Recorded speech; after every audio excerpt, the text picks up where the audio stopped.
This is Dennis Wilenchik, and we're back on Legalease every week from 4 to 5, every Wednesday. Our number here, 277-5369. We're here with Sheriff Arpaio, who's been good enough to be in our studios and talk to us for the hour about issues going on in the Sheriff's office. So, Sheriff, what's the big thing that's going on in the Sheriff's office right now that's occupying most of your time? I'm still doing the job, but sometimes you got to fight off the media. I think this investigation that I farmed off to the Pinal County Sheriff, as soon as I found out about some allegation, I shipped it out. I want to know the truth. Right. So I'm going to have to face that very soon. I'm going to have to. That's the investigation that went to Sheriff Arpaio. Yeah, I have to make some tough decisions. I will make the decisions. The sheriff doesn't make decisions. He's nice enough to have looked at everything. It's getting close to completion. Yeah. So very soon I'm going to have to make a decision. Now we got this $99 million thing that everybody's having a lot of fun, especially Mary Rose Wilcox. But this has been going on 8 years. It hasn't cost the taxpayers any money. It's just one barrel is one pot of money, the other is the other, and it was intermingled because of accounting situations for the last 8 years. But nobody stole any money. The taxpayers don't have to pay more taxes. I've been in the black every year. In other words, there's a fund set up, like, what is it, a pension type fund? No, this is a fund for the jail tax, which I went public. Is that the RICO fund? No, this is a fund that remember the people voted for, which I went public in the past. So it's a special fund to run the jails. I see. Then you have the general fund for all our other activities. But the employees were mixed because of computers and a lot of problems that occurred. So they would have been paid no matter what. Anyway, it's just which bushel. Right. So now we're rectifying it, and we've had, because of lawyers. But the paper reports that the county's position is that it has to be paid back. Paid back on paper. It's all paper then. Oh yeah. Okay. Yeah. All right. And as far as anything in terms of wrongdoing there, was there any possible wrongdoing? No, there was no intention. It was a computer, and the audits were done by the county. But it was so complicated and nobody really caught this. We were probably in error or two when we were paying deputies from one fund instead of the other, but they would have been paid anyway. So there's really no corruption or anything. I think everybody agrees with that, except how you read the newspapers. There's a couple of board of supervisors that we've investigated. Yeah. Coincidentally, they're out front blistering away, but that's okay.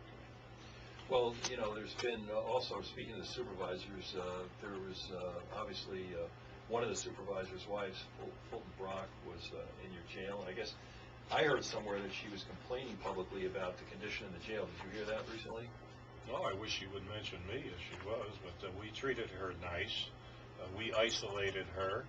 She's apparently been complaining about the food, from what I heard. Oh, okay. Well, and asking to have conjugal visits with her husband or her strange husband. Well, that doesn't happen in our jails.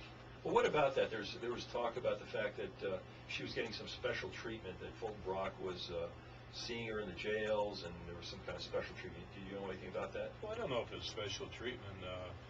We had to be careful for security reasons. He's well known, and we didn't want anything to happen to the wife either because of all the publicity. So we make sure our inmates are safe. It doesn't matter. If you were arrested with all your high profile, we would probably put you in a room by yourself, which isn't very nice, by the way. They think we have a beautiful room with TV and everything. Yeah.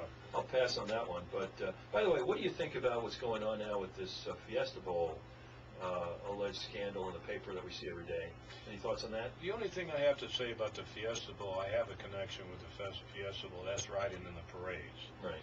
I ride. You don't take any tickets to games and all that? No. I could have. I don't do that. I've been around 50 years in law enforcement. I do have my own ethics too. But one of your deputies, I believe, Aaron Brown, was it? Yeah, he's according to the papers. We're investigating that. Yeah, we are. Yeah. He was allegedly supposedly the allegation in the paper is that he was running a security company on the side. Yeah. But you weren't aware of that? I didn't know he had his own company. I knew he was working with off-duty deputies to help. Which is perfectly legal. Yeah, everybody does it.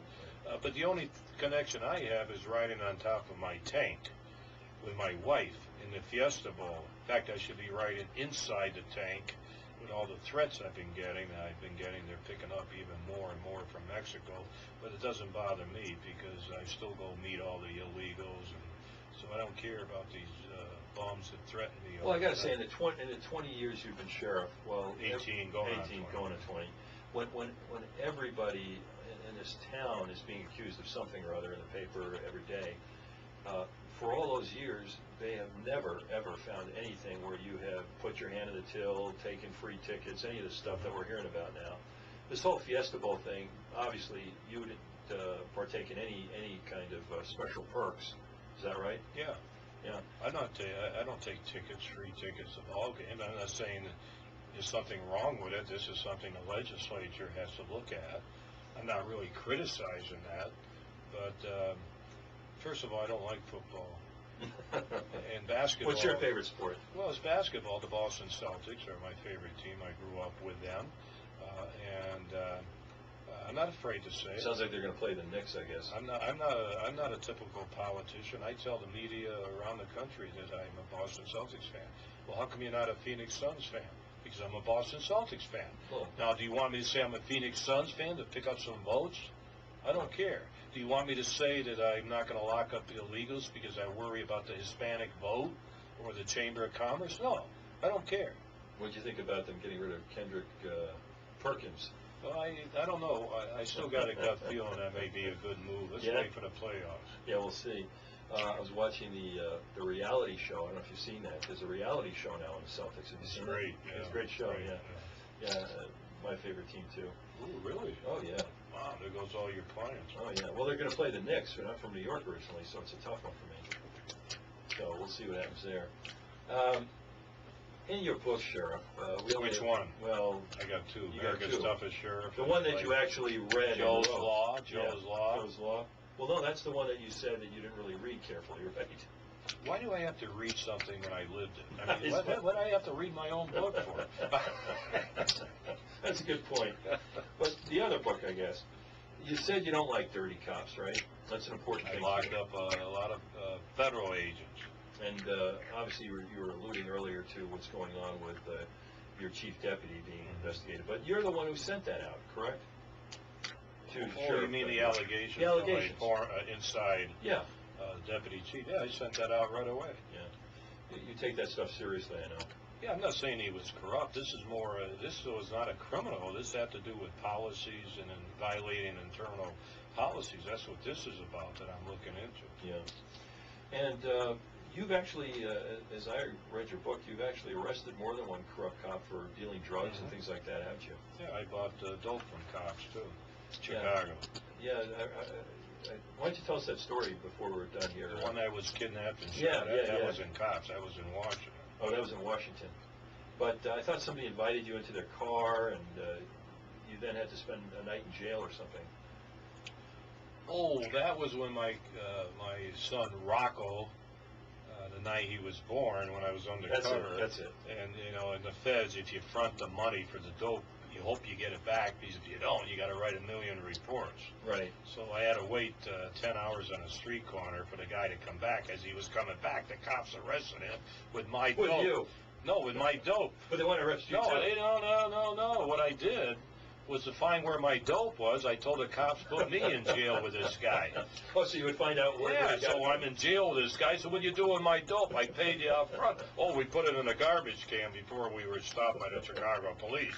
So my son is being born. I'm in jail. So I got released. They sneaked me out to go see my son. I had the heroin, the evidence on me. So did you find out from him any information? Yeah, I arrested him. I made buys from this guy. This was the second buy. So I got a lot of interesting stories in my lifetime. Oh, I'll bet you do, but we've only got 1 minute left here, so tell us your most interesting story, if you can, about your career. Oh, that's a tough one. All right. That's a tough one. Well, let me ask you this. Any other ideas for the jails, like the pink underwear? I'm running out. Yeah, I got an idea with pink underwear, which I'm going to do as soon as I got to pace myself. But we sell pink underwear, millions of them, to raise money for the posse. Now, one side says Badaz, the other side says Gojo. So I'm changing Gojo to Vamos Jose. So that's the new underwear that's coming out at a Mexican restaurant next to you. That's where I'm going to launch the Yeah, right. sale. Thanks a lot. We've had the pleasure of Sheriff Joe Arpaio for the hour. This is Dennis Wilenchik, and we'll be back next week on Legalease. We'll be here with you again, and look forward to it next Wednesday at 4 o'clock. Till then, see ya.